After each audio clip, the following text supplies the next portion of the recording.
చేర్యాల ప్రాంత ప్రజల సంకల్పం కోసం జేఏసీ ఆధ్వర్యంలో ప్రజా సంకల్ప దీక్ష చేస్తున్నట్లు సిపిఐ జిల్లా కార్యవర్గ సభ్యులు అందే అశోక్ తెలిపారు. సిద్దిపేట జిల్లా చేర్యాల మండల కేంద్రంలోని జేఏసీ కార్యాలయంలో ఏర్పాటు చేసిన మీడియా సమావేశంలో ఆయన మాట్లాడారు. చేర్యాల ప్రాంత ప్రజల చిరకాల ఆకాంక్ష నెరవేర్చే ఉద్యమంలో భాగంగా చేర్యాలను రెవెన్యూ డివిజన్ కేంద్రంగా ఏర్పాటు చేయాలనే దృఢ సంకల్పంతో గత 10 సంవత్సరాలుగా అనేక పోరాటాలు నిర్వహించామని గుర్తు చేశారు. గతంలో అధికారంలో ఉన్న బీఆర్ఎస్ ప్రభుత్వం చేర్యాల ప్రాంతాన్ని అశాస్త్రీయబద్ధంగా విభజించడంతో ఇక్కడి ప్రజలు వివిధ రకాల పనుల కోసం ఇతర ప్రాంతాలకు వెళ్లాల్సిన దుస్థితి నెలకొందన్నారు.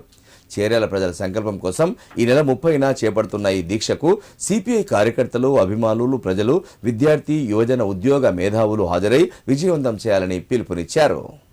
ప్రజల సంకల్పమే ప్రజా సంకల్ప దీక్షగా చేర్యాలను రెవెన్యూ డివిజన్ ఆకాంక్షను, ఈ ప్రాంత భౌగోళిక, ఆర్థిక, రాజకీయ పరిస్థితులను రాష్ట్ర ముఖ్యమంత్రి యనుమల రేవంత్ రెడ్డి గారికి, రాష్ట్ర ప్రభుత్వానికి, అధికార పార్టీ పెద్దలకు తెలియజేసే దిశలో భాగంగా ఈ నెల 30వ తేదీన చేర్యాల మండల కేంద్రంలోని అంగడి బజార్ వద్ద ప్రజా సంకల్ప దీక్ష చేయబోతా ఉన్నాం.